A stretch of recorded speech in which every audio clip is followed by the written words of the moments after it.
Բարև ձեզ ողջունում ենք բոլոր նրանց, ովքեր հետևում են մեզ, Armenpress լրատվական գործակալության մամուլի կենտրոնում այսօր հյուրընկալել ենք կախվածությունների բուժման ազգային կենտրոնի տնօրեն Սուրեն Նազինյանին, միասին կարող ենք հասարակական կազմակերպության նախագահ Ռուզաննա Երեմյանին, կախվածությունների բուժման ազգային կենտրոնի հոգեբան Իլոնա Հովանիսյանին եւ Երևանի քաղաքապետարանի հանրակրթության վարչության դպրոցական բաժնի գլխավոր մասնագետ Ելենա Հարությունյանին։ Բարև ձեզ, շնորհակալություն, որ այստեղ եք։ Մենք այսօր խոսելու ենք կախվածությունների կանխարգելումից դեռահասների շրջանում։ Կխնդրեմ մեր բանախոսներին ներկայացնել մանրամասներ, եթե չեմ սխալվում, ծրագիր են իրականացրել այս փուլում, ծրագրի մանրամասները կներկայացնեն, այնուհետև կշարունակենք հարցերով, խնդրեմ։ Բարև ձեզ։ Միասին կարող ենք հասարակական կազմակերպությունը այս տարի իրականացրել է մի շատ հետաքրքիր ծրագիր կախվածությունների բուժման ազգային կենտրոնի եւ Երևանի քաղաքապետարանի հանրակրթության վարչության հետ միասին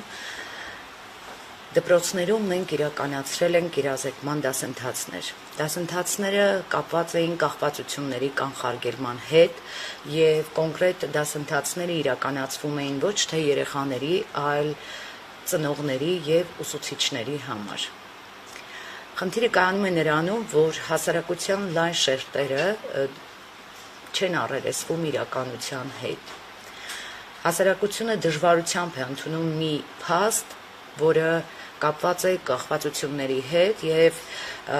ինֆորմացիայի տեղեկատվության բացակայության պատճառով մենք հասարակության ավելի չափահաս քաղաքացիներս մտածում ենք, որ մենք չունենք նման խնդիր։ Իրականում շատ ավելի լուրջ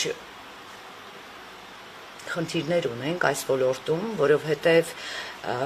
դեռևս 1 տարեկան հասակից մենք 21-րդ դարի քաղաքացիներս մեր երեխաներին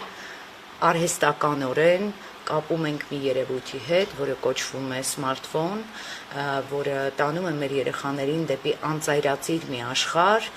որը մեր երեխաներին կտրում է բնությունից, ազատ ապրելու, ազատ մտածելու, ազատ շնչելու, վայելելու կյանքը այդ բոլոր հնարավորություններից եւ տանում է մի անծայրածիր աշխարհ, որը կոչվում է համացանց եւ կոչվում է սոցիալական ցանցեր։ 6 տարեկանից մեր երեխաները արդեն գրանցվում են TikTok-ում, 7-8 տարեկանից արդեն գրանցվում են սոցիալական այլ կայքերում եւ մենք մեծերս կորցնում ենք վերահսկողությունը երբեմն,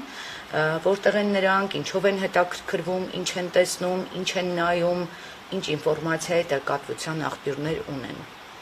Եվ սա է պատճառը, որ մեր օրերում կախվածությունները եւ դրանք բնավ պարտադիր չէ, որ լինեն քիմիական կախվածություններ, դրանք կարող են լինել տարաբնույթ կախվածություններ, մեր օրերում շատ մեծ տարածում են ստացել։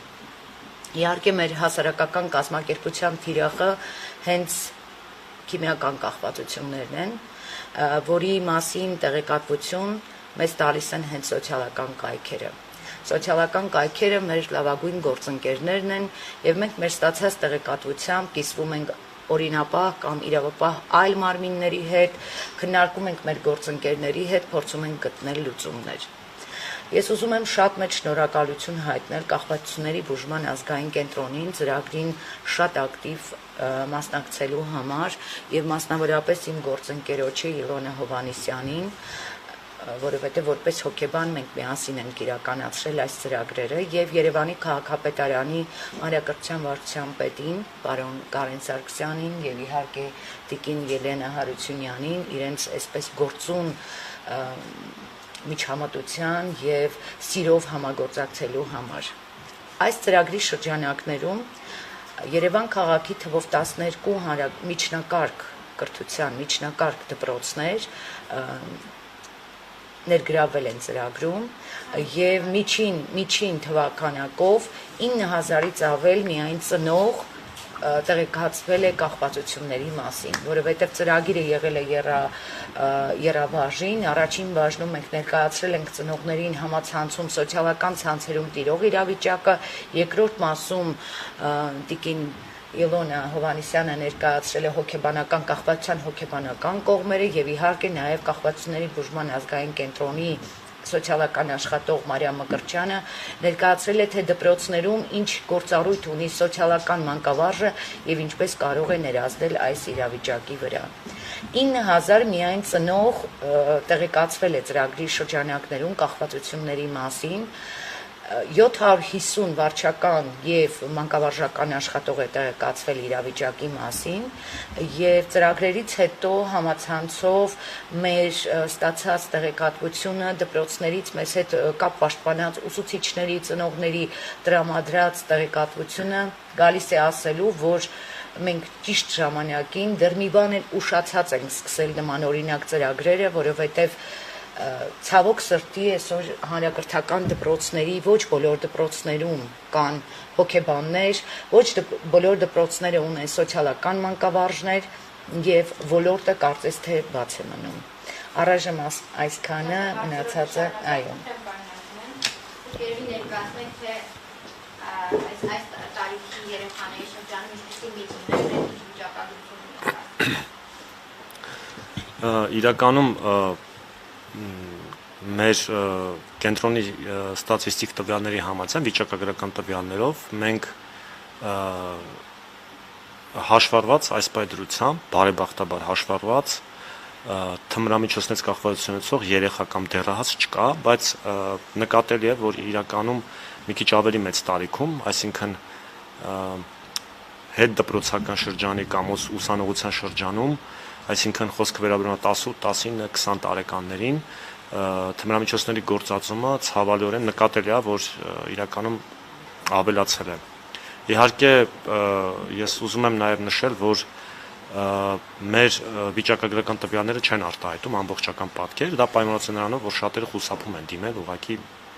բժշկական հաստատություններ բուժում ստանալ նպատակով։ Բայց մենք բուժման դիմելության բարձրացման համար վերջին 2 տարիների ընթացքում ահռելի աշխատանք ենք իրականացրել։ Խոսքը առաջնահերթ վերաբերում է բուժման համար արժանապատիվ եւ բավարար պայմանների ստեղծմանը։ Օրինակ 2021 թվականի առողջապահության նախարարության աջակցությամբ վերանորոգվել է մեր գլխավոր մասնաշենքի, հիմա էլ վերանորոգման գործընթացներ շարունակվում են։ Գրեթե ամբողջ գլխավոր մասնաշենքը հիմնանորոգվել է, ջրահեռացման համակարգն է փոխվել, հիմա վերելակի տեղադրման աշխատանքն են իրականացում, նույն նոր որակյալ կահույք է ձեռք բերվել թե հիվանդասենյակների համար, թե մեր աշխատակիցների բնական աշխատանքը նորմալ իրականացնելու համար։ Մի խոսքով մեծ փոփոխություն ենք արել, բացի այդ 2020 թվականից մեր կենտրոնում ներդրվել է բավականին ուժեղ եւ ինտենսիվորեն իրականացվող սոցիալ-հոգեբանական աջակցության ծառայություն, մենք ունենք հոգեբաններ, սոցիալական աշխատողներ, որոնք ամենօրյա աշխատանք են իրականացնում դեղորայքային բուժմանը զուգահեռ մեր պացիենտների հետ, շատ հաճախ նաեւ մեր պացիենտների ընտանիքի անդամների հետ։ Այսինքն ամեն ինչ արվում է առողջապահության նախարարության կողմից եւ նաեւ մեր կենտրոնի կողմից, որ ստեղծվի այնպիսի մի հատ վիճակ, որ մարդիկ առանց վախենալու կամ առանց որևէ խնդրի դիմեն բուժման համար։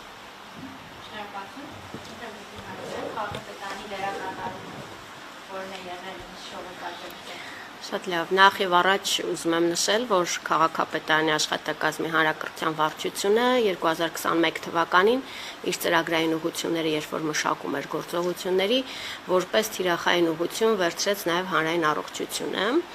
Եվ այս շրջանակում իհարկե մենք նկատի ենք ունեցել նաև կախվածությունների դեմ պայքարը, մանավանդ որ կառավարության հաստատած թմրամիջոցների եւ ապօրինի շրջանառության դեմ պայքարի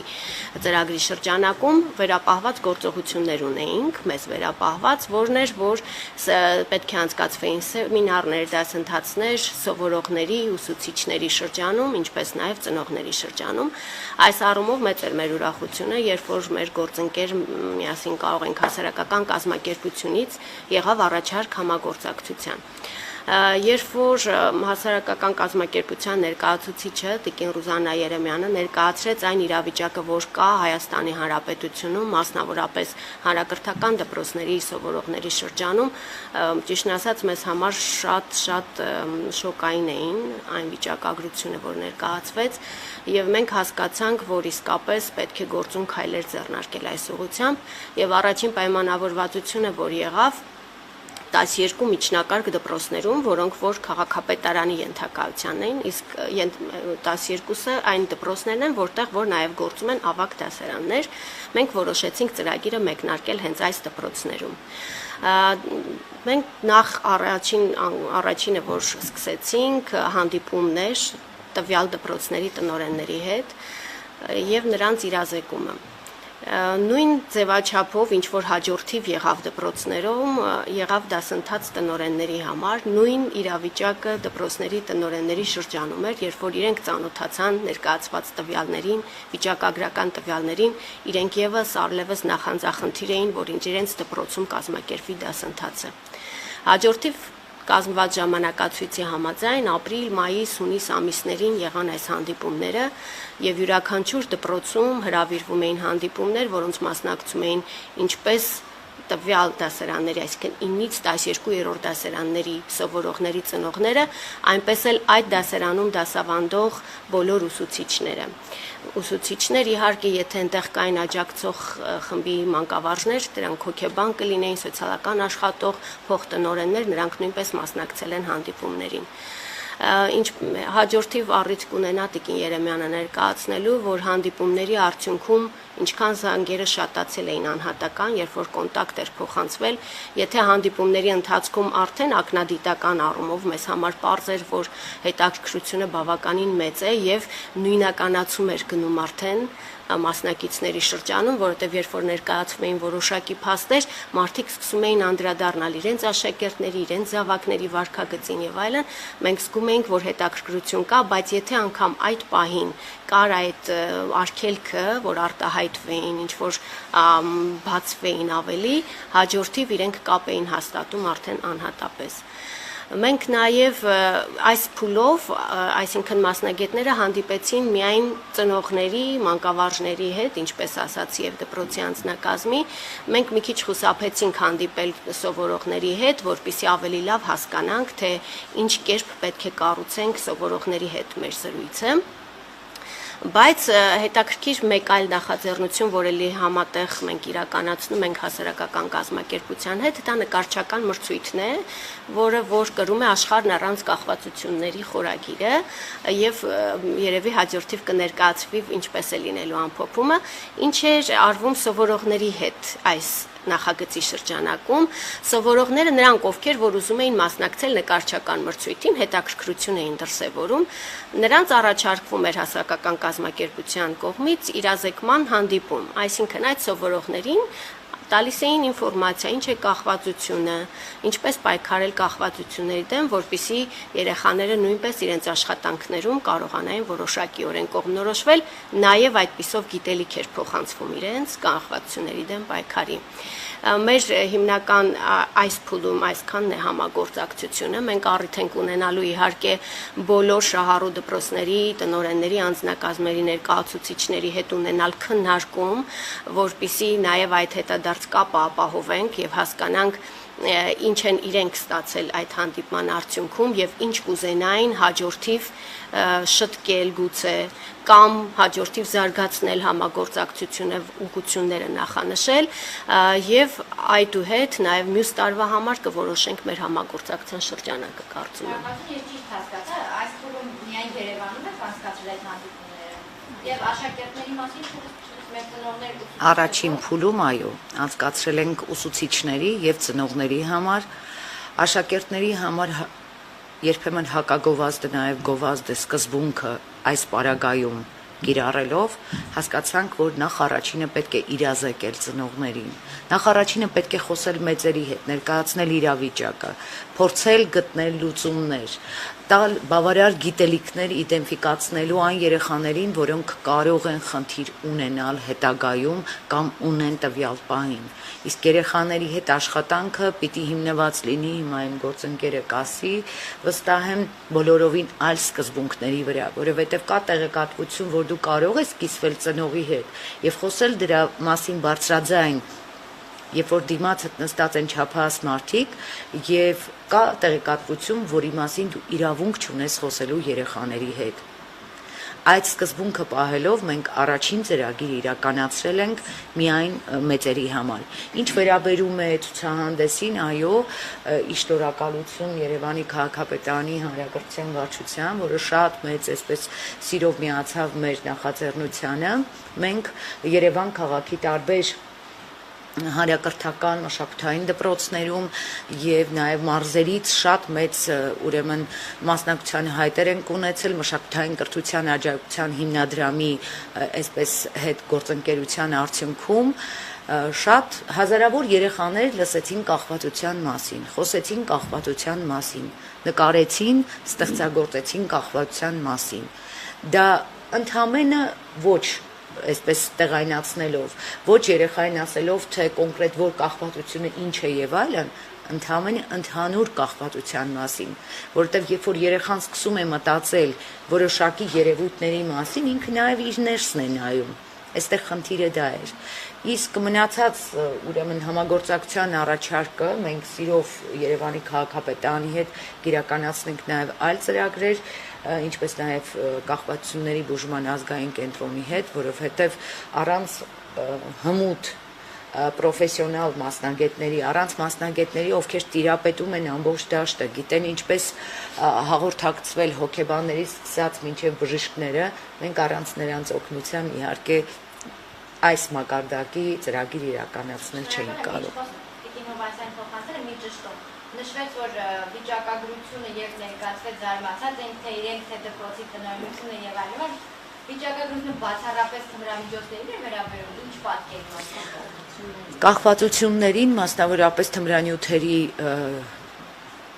կիրառմանը եւ սոցիալական կայքերում տիրող իրավիճակին։ Թույլ տվեք այս պահին եթերով չբարձրաձայնել այն մանրուքները, որոնք առնչվում են մեր ունեցած տեղեկատվության հետ, նորից եւս մեկ անգամ հակագովազդը սկզբունքը չխախտելու համար ասեմ, ուրեմն սոցիալական ցանցում դա տեսնի, հասկանա, որ սա խնդիր է։ Ընդհանրապես մի տեղեկատվություն պիտի ասեմ, որ միայն Telegram հավելվածում մենք ունենք մոտավորապես 1200 նարկոշոպ, որոնք ամեն օր երեկոյան ժամը 11-ից հետո, եթե մենք մեծերս մտնենք նայենք, կտեսնենք, որ յուրաքանչյուր այդ շոփում առնվազն 600-ից 800 մարդ թմրանյութ է փնտրում։ Եվ հաշվի առնելով հետպատերազմյան վիճակը, հաշվի առնելով այն հանգամանքը, որ տեղեկատվությունը չափազանց հասանելի է դեռահասներին, հաշվի առնելով այն հանգամանքը, որ երեկոյան Երևանի որոշ փաբերում, կլաբներում անչափահասների քանակը թույլատրելի տարիքից ցածր երեխաների քանակը շատ մեծ է այդպիսի վայրերում եւ մեր ստացած տեղեկատվությունը կոնկրետ տարբեր վայրերից մեզ թույլ են տալիս ասելու, որ մենք գործ ունենք ոչ թե ուղակի կախվածության մասին, այլ գործ ունենք աղետի մասին, որը մեզ համար ազգային անվտանգության խնդիր է, որովհետև փոքր պետությունների համար այս տեսակ վիճակագրությունը սկզբունքորեն մտածելու տեղիք է տալիս։ Թույլ տվեք այստեղ մի լրացում անեմ գործընկերոջս, պարոն Նազինյանին, այո, մենք հայերս ունենք փակ ապրելու կամք։ Մենք երբեք չենք խոսում դժվարությունների մասին, մենք չենք խոսում խնդիրների մասին, որ թակում են մեր տան դուռը։ Մենք գերադասում ենք մեր երեխայի մահվան դեպքում հրապարակավ հայտարարել, որ սրտի կանգ է ունեցել 17-18 տարեկան երեխան սրտի կանգից է մահացել, բայց երբեք ու երբեք չենք ասում, որ երեխան մահացել է թմրանյութի գործածումից։ Դա մեր ազգային այսպես բնութագիրն է։ Մեր նպատակը տվյալ իրազեկումը, ցուցահանդեսը եւ մնացած բոլոր ակցիաների նպատակը հետեւյալն է։ Ներկայացնել հասարակությանը, որ կախվածություն ունենալը դա դեռ խարան չէ։ Դա հիվանդություն է եւ ճիշտ ժամանակին բժշկին դիմելու, հոգեբանին դիմելու դեպքում հնարավոր է կանխարգելել։ Եթե մենք տաբուն պահենք, չխոսենք այս խնդրի մասին, չբարձրաձայնենք խնդիրը, մեր երեխաների, դեռահասների, անչափահասների ծնողները տեղեկատվություն չստանան, մենք հետո լուրջ խնդիրներ ենք ունենալու։ Սա միայն իմ կարծիքը չէ եւ ինչպես արդեն ասաց պարոն Նազինյանը, ցավոք այո, ծնողները չեն դիմում, բայց գիտեք, կան այլ տիպի բուժհաստատություններ, որտեղ թունավորումների եւ մնացած դեպքերով դիմելիության դեպքում ծնողները եւս մեկ անգամ հորդորում, խնդրում են, որ անձի առողջության պահպանման տեղեկատվության գաղտնիությունը անձեռն մխելի է եւ որ պատճառները չպետք է լուսաբանվեն, որովհետեւ դիմացինը երեխա է, չպետք է բարձրաձայնվեն, որովհետեւ դիմացինը անչափահաս է։ Առայժմ այսքանը։ Շնորհակալ Վիկի Հովանեսյան, դուք փաստորեն անմիջապես առնչվել եք, հենց շփվել եք ծնողների հետ, ներկայացրել եք հնարավոր ռիսկերը, ինչի եք առնչվել այդ հանդիպումների ընթացքում, ինչ են բարձրաձայնել կամ ինչ եք դուք բացահայտել ձեզ համար։ Շատ շնորհակալություն, ողջունում եմ բոլորին։ Ինչպես իմ գոլեգաները ասացին եւ նաեւ Տիկին Երեմյանը, որ մեր ամենաշեշտադրումը եղել է եւ հատկապես իմ որպես հոգեբան բարձրաձայնել ան, որ կախվածությունը դա հիվանդություն է։ Եվ դուք բոլորդ շատ լավ գիտեք, որ հասարակությունում պիտակավորված են կախվածություն ունեցողները։ Եվ մեզ համար մասնագետների համար ավելի լավ հեշտ կլինի աշխատանքը, որ մեր հասարակությունում կոտրվի այն կարծրատիպը, որ պիտակավորում են, որ վատ մարդիկ են միայն հիվանդանում կախվածություններով։ Կախվածություններով հիվանդանում են եւ հարուստները, եւ աղքատները, եւ երիտասարդները, եւ կանայք, եւ տղամարդիկ։ Իսկապես սա լուրջ հիվանդություն է, սա լուրջ հոգեբանական, քրոնիկական, պրոգրեսիվ հիվանդություն է, որը շատ լուրջ լայն տարածում է ստացել հատկապես երիտասարդների շրջանակներում։ Հավատացեք, եթե տարիներ առաջ լիներ այս մեր հանդիպումը, մի տեսակ անհավանական կլիներ, որտեղ այսքան տարածում չկա։ Ցավալին այն է, որ եթե նախկինում մեր երիտասարդները գնում էին զինվորական ծառայությունից, եթե էին վերադառնում, նոր ունենում էին ոչ թե կախվածություն, այլ փորձ, հիմա արդեն մեր երիտասարդները գնում են ունեն այս հիվանդության կրողն են։ Եվ մենք ամենաշատը պետք է սթափ լինենք, պետք է գիտելիքներով զինված լինենք, որովհետև այս խնդիրը մենք բախվում ենք եւ բախվելու ենք հատկապես հետպատերազմյան շրջանից հետո, որ մեր երիտասարդները տեսել են այս վախերը, տագնապները եւ իրենց մղձավանջները հետ հանդիպելով փորձելու են իրենց այդ տագնապները փոխարինել եւ սփոփել թմրանյութի եւ ալկոհոլի միջոցով։ Իսկապես, որ շատ լայն տարածում է դարձել եւ գիտեք, մեր հանդիպումները ծնողների հետ նրանում է, որ կարողանան ճիշտ պայքարեն, ավելի չդրթեն, որ երեխան փախնի, ավելի չդրթեն, որ երեխաները ավելի պրոգրեսիվացնեն իրենց հիվանդությունը։ Ու հատկապես, երբ որ մենք հանդիպում ենք ծնողներին, տեսնում ենք նրանց տագնապը, տեսնում ենք, ու գիտեք, ինչ հարցը նրանում է, երբ որ դալիճում նստած ծնողները, մենք բոլորս հետո դուրս են գալի, ես ու Տիկին Երեմյանը արդեն գիտենք, որ ընտանիքում խնդիրը երեխայի մոտ է, թե տան հոր խնդիրն է։ Ու մանկավարժների հետ են զրույցները, որ կարող է տանը հայրը ունենա կախվածություն եւ միանգամից դասանում մանկավարժը դա կզգա։ Եվ խնդիրը նաեւ ինչու է մեր այս ակցիայի, որ այն երեխաները ընտանիքներում, որտեղ կա կախվածություն, դպրոցներում այդ երեխաների նկատմամբ ավելի շատ կատարվում է բուլինգը։ Եվ դա շատ տարածված է այդ երիտասարդների հատկապես ավագ դպրոցներում։ Շատ լավ, պարոն Նազինյան, մենք ըստ էության չունենք վիճակագրական հստակ պատկեր անչափահասների շրջանում կախվածության հետ կապված։ Մի կողմից դուք ասում եք մեր կենտրոնում չկա, փառքաստու այս պահին ամենասին դուք ներկայացնում եք ձեր վիճակագրությունը։ Մյուս կողմից նշվում է, որ կան դրդողներ, գիտենք աղբյուրները, սոցիալական ցանցերը փաբերը, բայց հստակ պատկեր, որ օրինակ Հայաստանում անչափահասների շրջանում այսքան տոկոսը կախվածություն ունի թմրանյութերից ալկոհոլից, չունենք մենք։ Հիմա ասեմ խնդիրն ինչու՞մն է։ Իրականում այո, բուժման դիմող դեռահաս մեր կենտրոնում հաշվառված չկա, այսինքն այս ամբողջ ժամանակատվածում դա դեռևս չի եղել, որ դեռահաս երբևէ դիմի։ Իսկ ընդհանրապես թմրամիջոցների ոլորտում համաճարակաբանական տվյալներ, այսինքն համաճարակաբանական ցուցիչները, որ կան, դա միջազգային ընդունված մոտեցում է, այսինքն գոյություն են որոշակի մեթոդաբանություններ, որոնց միջոցով իրականացում են հետազոտությունները ամբողջ բնակության շրջանում, այդ թվում դպրոցներում, օրինակ թմրամիջոցների եւ թմրամիջոցներից կախվածությունների եվրոպական մոնիտորինգի կենտրոնը ունի նման մեթոդաբանություն մշակված, երբ որ դպրոցներում 16 տարեկանների շրջանում, դա կոչվում է SPATET հետազոտությունը, երբ որ դեռահասների ու 16 տարեկանը լրացած, հենց 16 տարեկանների շրջանում իրականացում է հարցում, բավականին ծավալուն մի քանի էջանոց տենց հարցաշար է, մի դասաժամ, մի ակադեմիկ 40-45 րոպեանոց հարցում է դա, փակ գաղտնի անանուն, որը ընդգրկում է համամասնորեն տվյալ երկրի բոլոր քաղաքները, գյուղերը եւ այլն, որի արդյունքում ստացվում են ճշգրիտ տվյալներ դպրոցներում եւ այդ թվում դեռահասների շրջանում թմրամիջոցների, ալկոհոլի եւ նաեւ ծխախոտի տարածվածության վերաբերյալ։ Հիմա նմանատիպ հետազոտություն Հայաստանում իրականացվել է 2007 թվականին, վերջին անգամ։ Դրանից հետո այլևս չի իրականացվել տարբեր պատճառներով, մեծ ֆինանսավորման բացակայության պատճառով եւ այլն։ Բայց մենք նախատեսում ենք ինքը համաեվրոպական հետազոտություն է, այսինքն եվրոպական խորհրդի, նաեւ եվրոպական միության հարևանության երկրներում բարբերաբար իրականացվում է ու մեր խնդիրը նա է, որ իհարկե դա կախվածության բուժման ազգային կենտրոնի գործառույթներից դուրս է, բայց մենք արդեն հաջորդ հետազոտական փուլի ժամանակ, երբ որ համաեվրոպական իրականացվի, մենք կփորձենք նաև մեր երկրում ինչ որ կերպով իրականացնել, որովհետև դա բավականին ծավալուն է, այսինքն պետքա մարզեր գնացվի, այնտեղ պետքա հարցազրույցավարներ լինեն,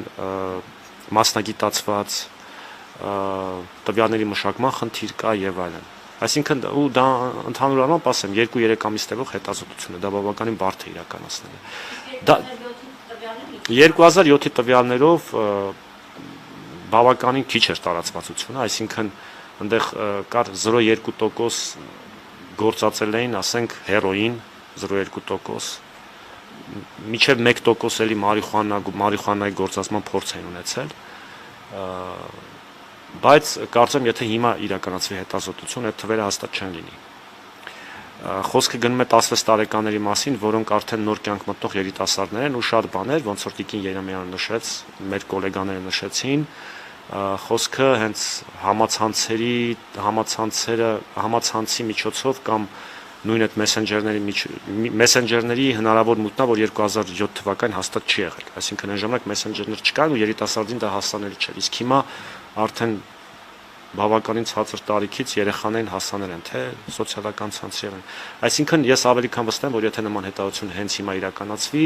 թվերը իհարկե 2007 թվականից կտարբերվեն։ Մնացած տվյալները, մնացած ցանկացած տեսակի վիճակագրական տեղեկություն,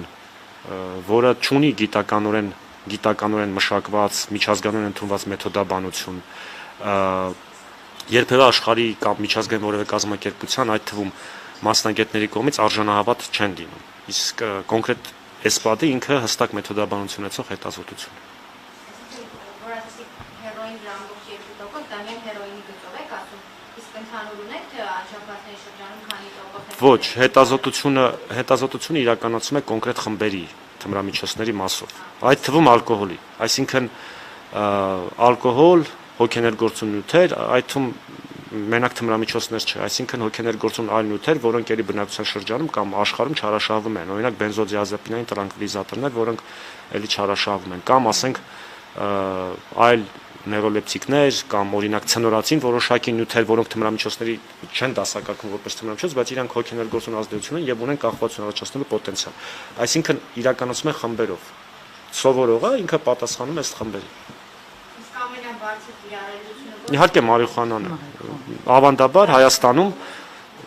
0.8 կամ 0.9, եթե իմ հիշողությունը չի դավաճանում ինձ, մարիխուանան ավանդաբար մեր տարածաշրջանում ընդհանրապես աշխարհում էլ ամենատարածված թմրամիջոցն է։ այդում դեռահասների։ Դե ըստ այդ հետազոտության 2007 թվականին նաև այդ հետազոտություն։ Եթե կարելի ավելացնեմ, այո, դեռահասների շրջանում սկսվում է կախվածությունը միանգամից մարիխուանայից եւ կա այսպիսի նաեւ ստատիստիկա, որ 70% մարիխուանա օգտագործողների շատ արագ կտրուկ անցում են կատարում ավելի ծանր թմրանյութերի, ավելի հեշտ անցում է կատարվում։ Դա մեր գործընկերներից եկած հարցերից հնչեցնեմ։ Հայաստանում ինչ տարածում ունի արհեստական կանեփ կամ սպայս հոգեներգործում միջոցը, արդյոք հատկապես դեռահասների եւ երիտասարդների շրջանում տարածված այս միջոցը հասել է հայաստանյան դպրոցներ։ Այո, իհարկե հասել է, ցավոք սրտի հասել է, ցավոք սրտի հասել է եւ հիշատակված սփայսը, որ այսօր բոլորովին այլ անուններով եւ այլ քիմիական բաղադրություններով է շուկայում, չեմ ուզում հիմա անուններ տալ, չեմ ուզում ասել ինչ տեսականիների մասին ենք մենք խոսում, ինչպիսի առաջարկներ են լինում, միայն եւս մեկ անգամ խոսքս ուղղում եմ Հայաստանի Հանրապետության բոլոր չափահաս քաղաքացիներին, ծնողներին, այն քաղաքացիներին, ովքեր վաղը ծնող են դառնալու, ուշադիր եղեք, հետևեք երեխաների սոցիալական կայքերի մուտքին, երեխաներին գալիս են նվեր առաջարկներ, թմրանյութեր առաջարկող նվերներ, դրանք լինում են սոցիալական կայքերում, Viber-ում, Messenger-ում, ամեն տեղ գալիս են երեխաներին 15-16 տարեկան պատանիներին, դեռահասներին առաջարկում են այս կամ այն տիպի թմրանյութը ծննդյան նվեր, եւ մեր երեխաները պատրաստ չլինելով, դրա մասին տանը չխոսելով, տաբու թեմաների առաջ կանգնելով կամ ընկերական շրջապատում դրանց մասին լսելով, գնում են դրա ետևից, վերցնում են, օգտագործում են 1, 2, 3, ցավոք այո, եւ սպայսը եւ շատ այլ քիմիական թմրանյութեր շատ լայն տարածում ունեն։ Իսկ սոցիալական ցանցերը մեծ ռիսկ են անչափահասների շրջանում թմրանյութերի Սարսափելի մեծ ռիսկ են, սարսափելի մեծ ռիսկ են։ Այստեղ վտանգների մասին պետք է խոսել ամեն րոպե, ամեն վայրկյան, ցավոք սրտի։ Շատ լավ, հաջորդ հարցը ստեյության անդրադառնանք, բայց հնչեցնեմ անչափահասների շրջանում թմրանյութերի կիրառությունը ինչ ծավալների է հասել, արդյոք փոփոխություն կա թմրամիջոցների կիրառմամբ զուգորդված հանցագործությունների թվում։ Մենք 2 օր առաջ գիտաժողովի էինք, մեր գործընկեր կազմակերպություններից մեկն էր հրավիրել, մենք թմրանյութերի դեմ, նորից հասարակական կազմակերպություն եւ այնտեղ խոսվեց դրա մասին։ Գիտեք, չեմ ուզում քննադատաբար խոսել մեր իրավապահ համակարգի մասին, բայց եթե մենք նայում ենք թղթերին, եթե մենք նայում ենք հաշվետվություններին, մեր երկրում կարծես թե ամեն ինչ իդեալական է, բայց իրականում այո կա աճ։ Իրականում կա աճ, որովհետև այն գործառույթները, որ ունի ոստիկանությունը իրականացնելու դեռահասների շրջանում, անչափահասների շրջանում, կրթական հաստատություններում եւ այլն, դրանք բավարար չեն, դրանք այսօրվա երիտասարդության կամ այսօրվա դեռահասների համար չունեն ներգործելու աստիճան, դրանք չեն ազդում նրանց վրա, որտեղ պետք է գտնել այլ տարբերակ։ Մենք ինչու ենք իրականացնում այս դասընթացները այս ֆորմատով, որովհետև մենք կարծում ենք, որ արդեն 12 դպրոց մտնելուց հետո եւ մինչեւ այդ եւ դրանից հետո մենք գտել ենք այն բանալին, որով պիտի խոսենք չափահասների հետ այս խնդրի մասին։ Տիկին Երեմյան ձեզ են հարցում, խնդրում եմ մանրամասնել, թե ծրթող շուկայի վիճակագրականից տվյալներն եք։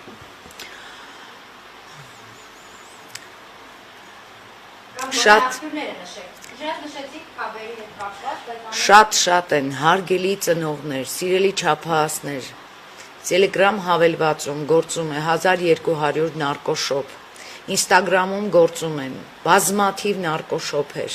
դրանից անմասն չէ նաև Facebook-ը, մնացած բոլոր սոցիալական կայքերը, դրանք ունեն մեծ, շատ մեծ տեսականի, այդ տեսականին չարիք է յուրաքանչյուրիս երեխայի համար, այդ տեսականին խոսքը գնում է քիմիական թմրանյութերի մասին, ես իհարկե չեմ առանձնացնում նաև մարիխուանան, նույն ազդեցությունն էլ ունենում է մարիխուանան երկարատև օգտագործելու դեպքում։ Պարզապես խնդրում եմ հետևեք երեխաների անցումային տարիքում գտնվող ձեր երեխաների սոցիալական շփումներին։ Խնդրում եմ հետևեք։ Շնորհակալ եմ եւ մի հարց էլ այս դասընթացներից հետո հետադարձ կապը նշեցիք ակտիվացել են զանգերն ավելի շատ են եղել, բացի այդ որ զուտ տեղեկատվական կզանգահարեն, չգիտեմ, մասնագետների առումով գործնականում օգնելու տեսանկյունից ունեք ինչ-որ հետադարձ կապի հետ կապված։ Այո, իհարկե ունենք, ու նաև կարծրատիպն է այդ կոտրվել հոգեբանին դիմելու։ Տեսեք, դուք ասում եք, կասեք վիճակագրություն, բայց նաև կան բաներ, որ դիմում են հոգեբանին, չեն դիմում հիվանդանոց, իսկ հոգեբանին դիմելը դա գաղտնապահությունը պահպանվում է։ Այն կապը, այն կարծրատիպը, որ ջարդվել են, ապահովության զգացողությունը, որ կարողացել են հոգեբանի հետ կապը հաստատել, կարողացել, այսինքն հիվանդության բուն գաղափարը հասկացել են։ Ծնողանանք դասընթացի երեխայի մոտ ամենը խնդիր կա, հետո կարող է ձեր մասնագետների օգնությամբ։ Ու դիմել են, ու եղել են դիմել են եւ ծնողները եւ իրենց երեխաների համար եւ իրենց ամուսինների համար։ Այո, դիմել են եւ մենք աշխատել ենք։ Իսկ պատրաստակամությունը կա այդ Եթե մենք եղել ծնողների կողմից իհարկե կա։ Այ հենց դրա համար եմ ասում, իրենք դիմել են, այո։ Հենց տեղում ենք միջոցառումից հետո մոտեցել են համար։ Ու գիտեք ինչ նախան, այն որ թաքուն են, ի սկզբանե թաքուն եկել են, որ կոլեկտիվից ոչ մեկ չտեսնի, որ մեր հետևից եկել են եւ համար են խնդրել։ Հիվանդանոցի տեղը, համարը, թեպետ մենք բոլորը ուղարկում ենք իրանց, բայց կոլեգաներից էլ են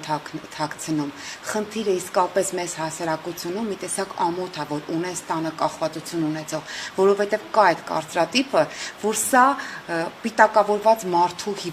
հիվանդության գաղափարը չի ընդունվում, որպես իմ կողմից որպես հոգեբան իմ հիմքը գնալու եղել է, որ հիվանդությանը վերագրեմ որպես հիվանդություն։ Իսկապես սա հիվանդություն է, եւ 1953 թվականից հետո կախվածությունը դասակարգվել է ծանր հիվանդությունների շարքում քաղցկեղից հետո։ Պարոն Նազինյան, տարիների ընթացքում այդ կարծրատիպի փոփոխություն չի լինում։ Իհարկե լինում է, ես դեռևս 2015 թվականին վերլուծություն ենք գրել հասարակական մեկ այլ կազմակերպության հետ,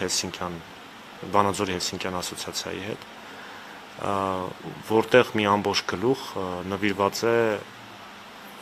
թմրամիջոցներ գործածող անձանց նկատմամբ դրսևորվող կարծրատիպային վերաբերմունքին, խարանին, խտրականությանը, եզրույթներին, նրանց, այսինքն փաստացի կախվածության համախտանիշին բնորոշ վարքային խանգարումները վերագրվում որպես բնավորության բացասական գծեր, ու ամենակարևորը, որ 2019 թվականին առողջապահության նախարարի հրամանով նույնիսկ մեր կենտրոնի անվանումը փոխվեց, նախկինում մեր կենտրոնը կոչվում էր Նարկոլոգիական հանրապետական կենտրոն, ու հաշվի առնելով նաև այդ խարանի եւ խտրականության արկայությունը, մեր կենտրոնի անվանումը փոխվեց, ավելի ժամանակակից եւ ավելի հիմնավորված անվանում դրվեց, հիմա մեր կենտրոնը դրամալ կոչվում է Կախվածությունների բուժման ազգային կենտրոն։ Բացի այդ, ընդհանրապես մեր հիվանդանոցի ու մեր կենտրոնի գործառույթներում ընդհանրապես նույնիսկ առօրյական բառապաշարում ընդհանրապես վերացվել է թմրամոլ, նարկոման, որոնք իրականում չեն էլ համապատասխանում այսօրվա միջազգային մոտեցումներին։ Հիմա նաև մեր են իրավական ակտերում, որտեղ այդ եզրույթները կիրառվում են, հիմա մենք օրենսդրական առաջարկ պետք է ներկայացնենք, այսինքն կոնկրետ մեր իրավական ակտերում եզրույթների փոփոխության հետ կապված, որպեսզի դրանք ավելի ժամանակակից դառնան, առաջիկայում էլ կանենք, իհարկե։ Ու բացի այդ իրականում վերջերս վերջին տարիներին, վերջին մի 4-5 տարիներին նկատելի է նաև թե մեր իրավապահ մարմինների ներկայացուցիչների կողմից, թե մեր նույնակ նույն լրագրողների նյութերում, խոսքերում ընդհանրապես բառերի ու եզրույթների փոփոխությունը դա շատ պարզորոշ երևում է, որովհետև իրականում այդ խարանի ու խտրականության արկայությունը ինքը շատ է խանգարում, այսինքն այդ մարդկանց օտարացնելը, անընդհատ նույնիսկ եզրույթներով օտարացնելը, ոչ միայն վերաբերմունքով, իրական չէր նպաստում, որ իրանք դիմեն բուժման։ Բայց նախկին ձեր հարցի համատեքստում ես ուզում եմ նաև նշել շատ հատուկ ու մեր ազգաբնակության համար, մեր քաղաքացիների համար շատ հատուկ նշել, որ Կախվածությունների բուժման ազգային կենտրոնում Հայաստանի Հանրապետության քաղաքացիների համար բժշկական օգնություն իրականացվում է պետության կողմից երաշխավորված անվճար բժշկական օգնության շրջանակներում։ Այդ իսկ պատճառով ու գաղտնապահության հետ կապված ուզում եմ նաև նշել, որ մեր մոտ բուժված անձանց տվյալները գաղտնի են։ Այսինքն նույնիսկ եթե մարդը գալիս հաշվառվում է, իր տվյալը որևէ մեկը չի իմանում, միայն իր տվյալը կարող է տրվել իրավապահ մարմինների ներկայացուցիչներին, այն դեպքում, երբ որ կոնկրետ քրեական գործով տվյալ մարդը անցնում է, ասենք, այն էլ հարցման արդյունքում, ասենք, քննիչից հարցում է գալիս կամ ասենք մեկ այլ իրավապահ մարմնից, մենք այդ դեպքում միայն կոնկրետ անձի վերաբերյալ կարող ենք տվյալ տալ։ Մնացած բոլոր դեպքերում գաղտնապահությունը խնդրում եմ վստահ եղեք, որ ըստ օրենքի պահպանվում է, ասենք, գալ հիվանդանոց պարկել, բուժվել, գնալ, դա դրա մասին որևէ մեկը երբևէ չի իմանում։ Իսկ Շնորհակալ եմ շատ։ Մենք էլ շնորհակալ ենք, ուզում եմ բոլոր մեր ծնողներին եւ շահագրգիռ կազմակերպություններին վաղը ժամը 7-ին, երեկոյան ժամը 7-ին հրավիրել ժամանակակից արվեստի թանգարան աշխարհն առանց կախվածությունների երեխաների աչքերով մանկական ստեղծագործությունների ցուցահանդեսին մասնակցելու, տեսնելու թե ինչպիսին են տեսնում երեխաները երկիր